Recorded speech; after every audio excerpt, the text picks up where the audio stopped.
on, everybody? This is Holly, Basschick here, and in today's lesson, I'm going to give you some tips, exercises to help you play fast on your bass guitar. Learning to play fast on the bass guitar takes a level of technique, practice, and patience, because playing fast isn't just about how quickly you can change notes up and down your fretboard. It's also about your hand dexterity. It's about staying in time, your rhythm, everything like that. There's a lot of factors that go into it. So today I'm going to give you some tips and tricks to help with that.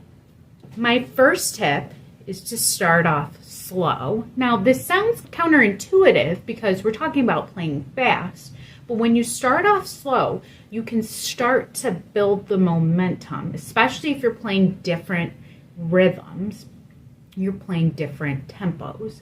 It really is important to make sure that you're focused and everything sounds correct before you take the tempo up a notch. Also allow you to gradually increase the speed over time so that when your tempo and your rhythm are down, your speed is then second nature. My next tip is using a metronome.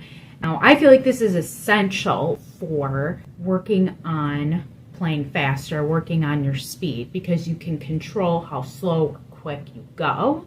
You'll be able to start at a slower tempo and increase from there. This will give you the ability to focus on improving your speed clearly and efficiently while using a metronome. Another way is by practicing scales and arpeggios. This will help you learn not only your fretboard, but it'll help with your finger dexterity and be able to navigate your notes and where different notes are on your fretboard and different scales and how they sound. It helps with a lot of different functions when it comes to bass playing. Now, if you are a pick player, you can use alternate picking, which is just alternating between upstrokes and downstrokes, gradually increasing the speed with that. Now, I play with my fingers, so it's really about, generally when you play with your fingers, you're playing usually with your pointer and your middle finger, but sometimes your ring finger does come in, depending on what style of music you're playing, your speeds, things like that. There's a number of factors, so something that I like to do as well is alternate between the two, whether it be like this, not even hitting my bass yet, just in the air, just in the bass position, and then actually getting to the bass and playing and, you know, navigating and focusing on your fingers plucking. That's really the big thing, is really focusing on what your fingers are doing. And you could play anything while you're doing that, but gradually increase the speed and see how you're doing. But really try to alternate between your pointer and your ring finger. That will really help with speed, and it'll make you be quicker over time if you keep practicing that consistently. And you can even curl your ring and your pinky finger when doing it, but that's up to you. For a long time, I played they call it like the Geddy Lee type technique, where he played with one finger, and that's fine too, but it makes it easier to play with two fingers. It just does. It takes a lot of pressure off of just using your pointer finger all the time, and it just helps to alternate. You can really get a lot more out of your playing by doing that. My next tip is practicing with a drummer. So practicing with the drummer is just amazing in general when playing bass, because you can really have a lot of fun and can really improvise and really work on your technique and your improv skills. But it's also good because it can help you work on your tempo and your speed and really just seeing how fast you can play. If you have the ability to work with someone, work with a really good drummer to help with this, then I would say 100% work with a drummer to work on playing fast, to work on your speed. It's better than a metronome. You have that metronome in person, and it's incredible. So if you can work with a drummer, that would be awesome, and you can stay in sync, and it's really good just for practicing in general. And my last tip is to listen to other bass players and other musicians really in general, even just guitarists and things like that, and what they do to help improve their speed, because there's different techniques that they do and different warm-ups and things like that that have helped them increase their speed over time. Bass Musician Magazine has so many contributors and professional bassists that they interview on here that is incredible wealth of knowledge. So you can just go through the website and find different techniques and different exercises that these bass players do and these contributors do to really help with their playing in general. Now I am going to show you some exercises to help you play fast. I hope that they help with your bass playing.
My website is hollyfranklinbasschick.com if you want to go over there and see other articles that I have done.